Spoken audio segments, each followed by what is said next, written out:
Hello everyone. In this video, we're going to be taking a look at an article from NPR that was published on November 20th by Ryan Lucas. Once out of office, Trump faces significant legal jeopardy. Now, this is funny. They're basically using this narrative for twofold. It's for two reasons. All right. They're already setting up a situation for if Trump pulls off stopping the steal, they can try to be like, well, he illegitimate president, he did this to stop us being prosecuted, all this other stuff.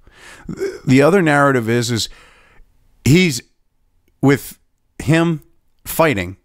They're going to use this against him and say, well, he's fighting because he's worried about going to jail. They're trying to use this in both those ways. It's a double-pronged attack to go after him. Because it works with each one, because they can basically push that BS. And they go to the Southern District of New York, SDNY, for proof that he's a criminal. The ridiculous Democrat-like scumbag deep state-like swamp creatures that operate out of, the U.S. Attorney's Office there. Yeah, okay. So anyway, all the perks of being president, Donald Trump, Donald Trump may soon miss the legal protection that it affords. Why? He hasn't done anything. You've been digging into this guy's life since 2015 through the 3 and change years of his presidency, the run up to it, everything else. You haven't found anything. He's been squeaky clean compared to, say, I don't know, Hunter Biden and creepy sleepy Uncle Joe. For 4 years, Trump has benefited from the de facto immunity from prosecution that all presidents enjoy while in office. But that cloak will pass to Joe Biden when he's sworn in on January 20, leaving Trump out in the legal cold. Not necessarily true. See, trying to push this narrative. This is all propaganda.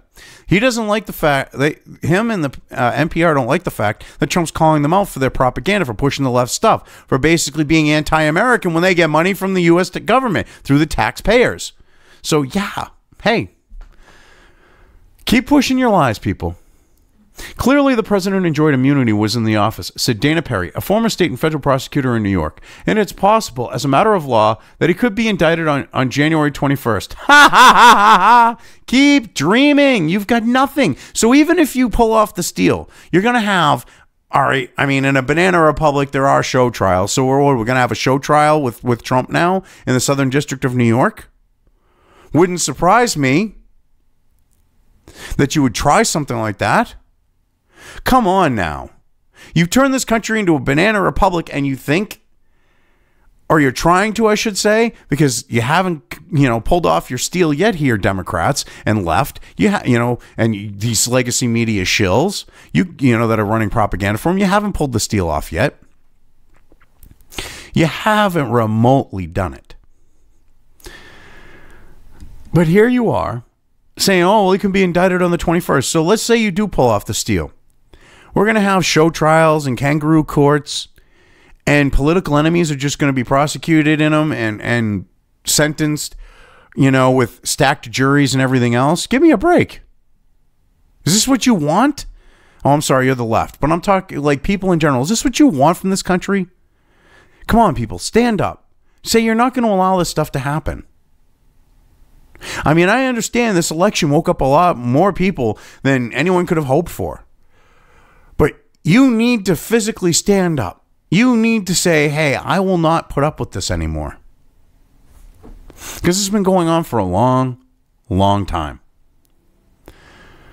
Political graft and corruption, and it's just never been to like this open.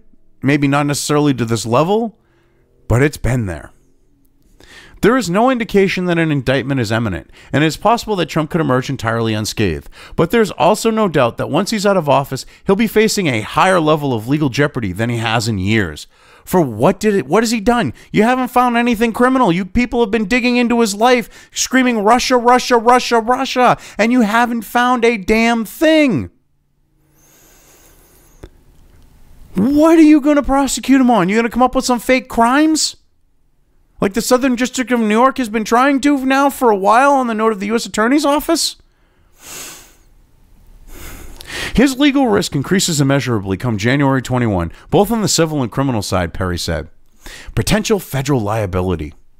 The most developed case that could ensnare Trump might be out of the Southern District of New York. It stems from the federal prosecution against Michael Cohen, Trump's one-time personal attorney and fixer. Now, this is what they're hinging their bets on here. Michael Cohen gets caught doing really shady stuff over here that has nothing to do with Trump. Okay? You have prosecutors go, hey, we don't care about that over there. I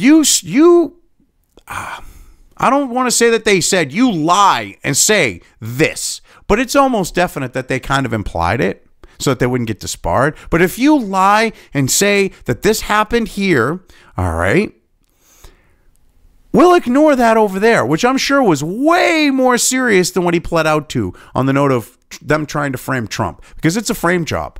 All right, because they're trying to say with the Stormy Daniels payment, when he's been known to pay women that he's screwed for, to keep their mouths shut. When he's known to do that, they're trying to say that this was like some campaign violation or some shit. How they're trying to frame it. And Cohen is there link to it? No. I'm sorry, but that doesn't mean squat. You've got a guy who got busted for something really, really shady over there, pleading out to this over here. You got anything that's actually credible? Because that goes in front of a court. I hate to break it to you, but Cohen's going to get shredded alive in front of the jury. He's going to have absolutely no credibility. So keep pushing that one. Michael Cohen, Trump's one-time personal attorney and fixer. Yeah, who got butthurt that he didn't get brought into the inner circle of the White House because he was so shady. Cohen pleaded guilty to a range of crimes, including arranging illegal hush money payments to keep women silent during the 2016 campaign about extramarital affairs they say they had with Trump before he was president. Trump has denied the allegations. Well, the only one that he would be Stormy Daniels, which is basically out there and admitted. Okay, then you've got the former Playboy Playmate. And you're trying to be like, oh, well, he paid him. He's been paying these women off since before he ran for president. There is a long pattern of it, which means he did not break the law. But you people think that's a crime. Oh, well, he paid off these women to silence them. Yeah, he's been doing it since well before he ran for office, which shows that there's a pattern that he wasn't doing anything out of the ordinary and that it had nothing to do with him running for political office. It's not a crime. Cohen has said he acted at the direction and in coordination with Trump. Prosecutors, meanwhile, referred to the president in the court papers as individual one. So yeah, see, what they keep leaving out for you people here is Michael Cohen got busted for this way over there. Nothing to do with Trump. Like totally tattooed and screwed busted. Like spend a lot of time in prison busted. Okay, we're talking about the federal pen where you got to worry about dropping the soap, not Club Fed. Okay, that's where he was going for that stuff. And they said, well, you know what? We'll ignore them. I'm reiterating here, but it's true. They went, we'll ignore that over there if you admit to this. Cohen's a sleazebag. Of course he's got no problems with lying over here to take a slap on the wrist. He doesn't care. He's not an honorable man. He's an ambulance chaser. It is Justice Department policy that a sitting president cannot be indicted. So, although it is possible for a president to break the law before or during his time in office, prosecutors' inability to seek an indictment effectively means he can't be accused, tried, or punished while still in office. See, I love this. They're trying to push this. They're using this, like I said, for two reasons. Excuse me, needed a drink. There are two reasons, like I said. They're looking at the fact of if Trump pulls off stopping the steal, they're going to use it to attack his legitimacy and say, well, he stole the presidency because he was fearing being prosecuted. He's a dictator. Or, okay, they're going to use it on the other note that I mentioned. Seriously, that's their plan for them with this. Hey. But hey, whatever. Cohen's wrongdoing, which prosecutors tied to Trump without naming him, raises the question as to whether Trump might face charges on his own. Well, here's the thing. They've got absolutely no proof. You've got a discredited, disbarred attorney as your witness. They don't go well on the note of credibility. Ordinarily, had the target not been a sitting president with immunity, I think individual one, as he's referred to, very likely would have been prosecuted along with his aide and abettor, Michael Cohen, Perry said. Well, no, not really, because you know what? They don't have any actual evidence. You've got a discredited attorney. You've got no actual physical evidence. They have no money trail. They have nothing. They just have Cohen's word. And it's the word of a disbarred attorney. But hey, whatever. They seriously are using this, like I said, twofold. Oh, yeah. They're desperate. You look at some articles and it's shilling the Biden thing hardcore. You then look at like this. They're hedging their bets. They're using this, like I said, it's a two-pronged attack. Yeah, they're not sure that Joe's going to pull off, and the Democrats are going to pull off the steal. They're definitely not sure about that one. So anyway, uncharted waters. There could be significant complications in pursuing such a case, however. For one, prosecuting a former president would be politically fraught, particularly in a country as divided as this one. The decision on whether to do so at the federal level will fall to the new administration. Yeah, and that's the thing. If they go on to this witch hunt and they try to do it, it's going to be, and they try to prosecute him, it is literally going to be a kangaroo court. It's going to be a show trial because they have absolutely nothing here. So if they actually do it, then you know that beyond the banana republic, our judicial institutions are corrupt at that point, at least in New York, because that's where they'll do it. Watch. They won't allow a change of venue to, say, upstate New York, because then he might actually get Trump supporters. Yeah, this is going to be like the railroading kangaroo court show trial type stuff like with Roger Stone, or that they tried with General Flynn. Seriously, if they do try to pull it off. It comes down to a political calculation, said Kim Wheel, a former federal prosecutor who now teaches at the University of Baltimore School of Law. And the understanding is President-elect Biden, no, not President-elect yet. It hasn't been certified. We're still waiting, the race isn't over yet. There's no certifications, but whatever. So President-elect Biden in his mind has already signaled he doesn't have an appetite for that. Yeah, because he knows this is going to blow up in the faces of you people. Which makes sense given that he has a lot of political capital that needs to be used on critical issues like the pandemic, climate change, like the economy. Okay. Yeah. You mean the Green New Deal, putting us in the Paris Accords, the Great New Deal, new agenda, the Fourth Industrial Revolution, the Great Reset. Yeah. We know what you're talking about. Biden has indeed signaled his reluctance to pursue a case against his predecessor. In August, Biden said he'd leave the decision to the Justice Department and the Attorney General, but he suggested pursuing charges might do more damage than good. Yes, because you see, if you manage to get in there, creepy, sleepy Uncle Joe, with how you stole the election, you and the Democrats, if you manage to pull it off, you go after Trump, you're going to have basically half of the country that's going to say, screw you. And you will actually see the right probably take to the streets, because they will know, watch, it'll be a show trial. They know it'll be a kangaroo court, and they will finally have had enough. If they haven't before that point, if you get in. You might be senile, but those moments of clarity you have show you're not completely gone.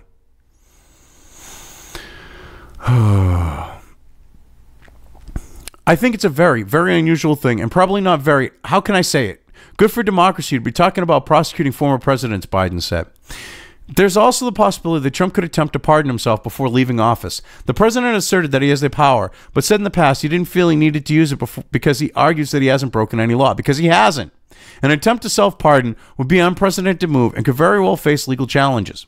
See, like I said, he's a dictator. See, like I said, the two-prong attack here. See that right there? It's a two-prong attack. Well, see, he would pardon himself. That's something a dictator would do. Yeah. That's their mentality they're trying to push here. So anyway, the city and state of New York What is clear about Trump's pardon power, however, is that it does not extend to crimes at the state level, and that could prove problematic for Trump in his former hometown. Manhattan District Attorney Cyrus Vance Jr. has an active criminal investigation into Trump and his businesses. The exact contours of the probe are not clear, but court papers suggest he's investigating possible insurance or financial fraud. Yeah, which they haven't found anything, because if they did, see, it's corporate.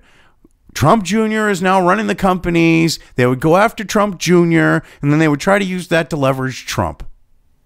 They have nothing. See, they would try to say, oh, look at this. Like, with the fact of what's been found with Hunter, they would try to play it like that was the case with Trump. If they found financial or any other type of fraud, they would do that with Trump Jr. Except the difference is they'd be blowing smoke out their asses. And there would be no tie to Trump. But hey, whatever. Keep pushing your lies here, people. That looks like it's the most likely place where he could have some criminal liability around taxes, for example, Wales said. The case has been tied up for months as Trump fights a grand jury subpoena that Vance issued to the president's personal accounting firm. Vance's office is seeking 8 years of Trump's tax returns and financial records. Now, here's the thing. If he actually had a case, okay, he could go to the IRS and get those tax records. So clearly he doesn't have a case. Because he can do that. He can go and get those tax records from the federal government. If he can show that he has cause, if he has evidence. But he doesn't. So he's trying to do an end run around it.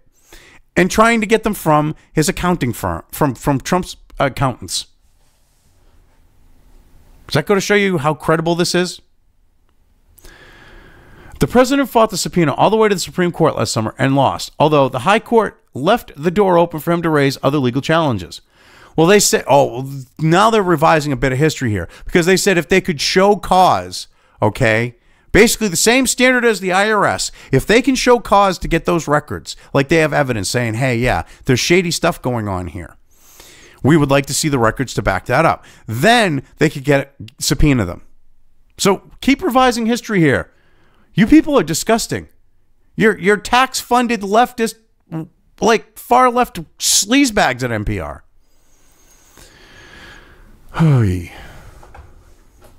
You people are disgusting. Trump did so, arguing that the subpoena was overly broad and politically motivated. Vance rejected those claims, and lower courts agreed with the district attorney's office. Trump's attorney is now asking the Supreme Court to block the subpoena. So wait a minute. You're talking about the subpoena. They said legal challenges. You're now saying that he said it was too broad, which is what the court agreed. But hey, whatever. Wales said the patience Vance's team has shown in litigating the subpoena case suggests that the probe isn't simply political. Yeah, okay. A Democratic city official in New York playing to the crowd there. Yeah, okay, sure it isn't political. All right, yeah, people are stupid. It's hard to imagine that Cyrus Vance would have put this kind of effort into investigating Donald Trump while he was president if he was just going to drop that investigation and anything that could come out of that when he's a private citizen like anyone else, Will said. But see, here's the thing. Of course he's not going to. This is for these deranged, Trump-hating wastes of space. They're going to make him pay for his presidency. So of course he's going to go after Trump after this on some trumped-up BS. Because if there was actual fire here, if there was smoke and fire, as the DA, he has an obligation to go after the company criminally. He has an obligation to go after the people that are on the board and who run the company like Trump Jr. and that. And if he didn't do that, waiting for Trump to get out of office, okay, that's a dereliction of his duty. Seriously. If he held on to that, waiting for Trump to get out of office, if he actually had something, yeah, because Trump Jr.'s been running the company. Trump Jr.'s in on the know and the company's committing these crimes. Because it's about his business. Yeah, then the prosecutor's has clearly, done a situation of dereliction of duty in that. If he does it, if that's the case. The Vance case is not the only legal trouble brewing in New York. The state attorney general, Letitia James, is conducting a civil investigation into Trump's businesses. James is looking into whether the Trump organization improperly inflated the values of its assets for loan or insurance purposes and then deflated the value for tax purposes. Wait a minute.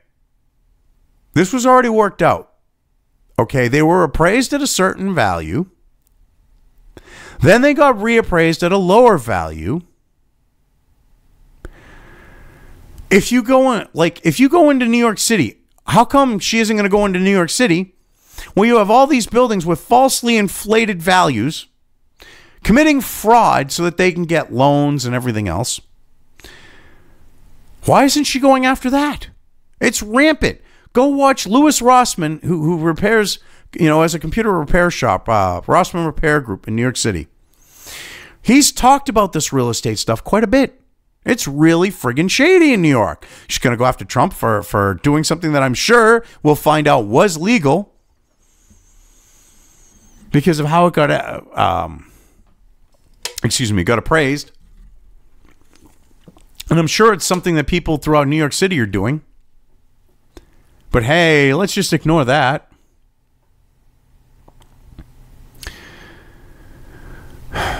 Because that's what's going on in New York City. You have all these buildings that have inflated values so that they can loan more money on them, and the banks won't. Yeah, these places can't lower the rents because if they lower the rents, it lowers the value of the building. It's just a never-ending vicious circle, and it's one of the reasons why there's all this vacant real estate in New York City.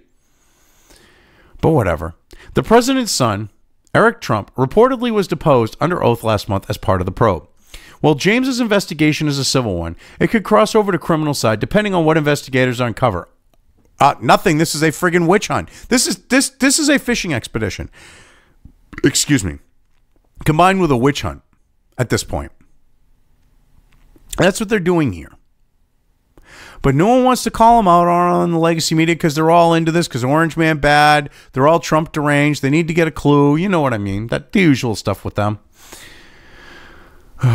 According to Perry, the former New York prosecutor, both of the probes could be relatively straightforward because they are likely based heavily on documents. Ha ha! Yeah. Likely based. All these words here that they're using that create this perception when they have absolutely nothing. It's like when Nadler was claiming, I've got proof of Russian collusion, blah, blah, blah, blah, blah. I got proof of the Russians doing this to the election and that. It's the same type of idea with Nadler. It's the choice of words. If you're looking at several assets, for example, and different values are attributed to them, one in a tax return and another in a bank load document, that might be relatively simple, she said. They do seem to be very paper-based. So you're making a bunch of assumptions that that's what they're basing us on when you have absolutely no proof. Okay. Cohen allegedly in congressional testimony, alleged into congressional testimony that Trump's business engaged in such practices. So again, you're going with Cohen, who's completely discredited. A disbarred attorney is not a credible witness.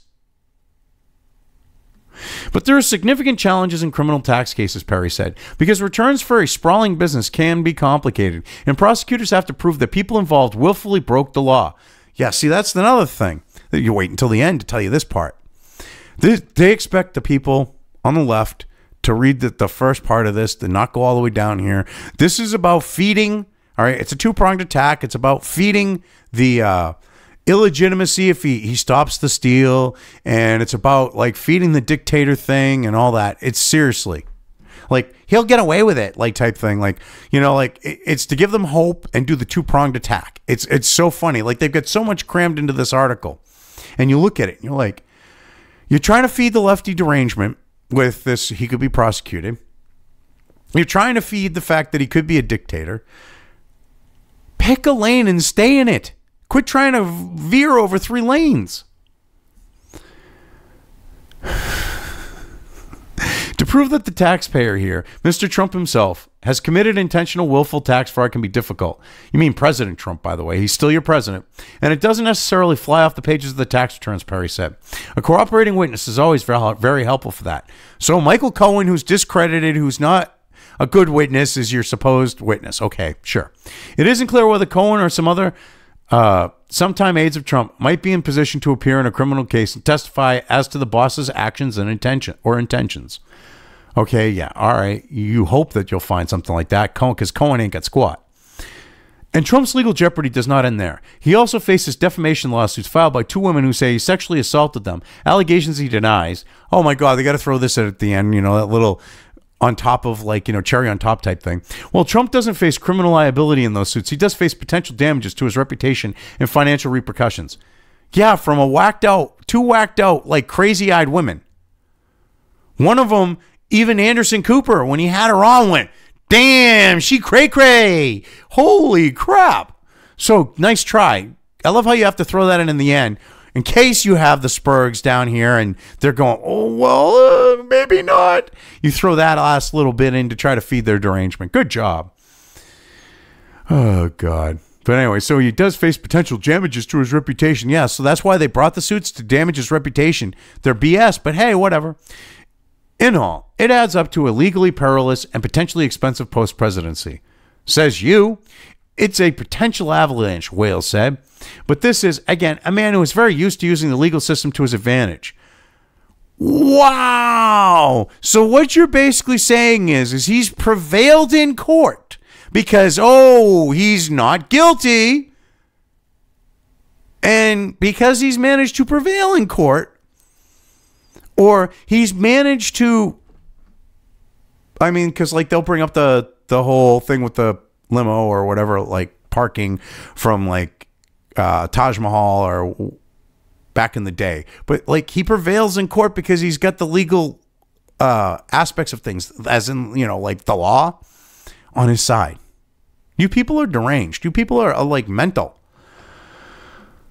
Seriously, like I said, this is trying to push that, feed the derangement, 2-prong attack, can't stick to a lane type of situation here. Yeah. Anyway, Ryan should have just picked a lane and stuck with it. Maybe wrote multiple articles. Anyways, I've covered this well enough. I'm leaving things here. If you liked this video, depending on where you are watching it, please give it an upvote or thumbs up. If you want to know when new content of mine hits the internet, don't forget to subscribe to one or more of my social media or video accounts listed here. Also, with YouTube, don't forget to ring that bell. You can find all of my video content on both BitChute and YouTube. This may not be the case with other places I upload to, but I will try to minimize this happening. You are always welcome to interact with me at any of these sites on the list, so feel free to do so. If you have anything you want me to cover in a video, when it comes to news or current events, send it right along to me. I will try to do my best to cover it. As always, thank you for watching.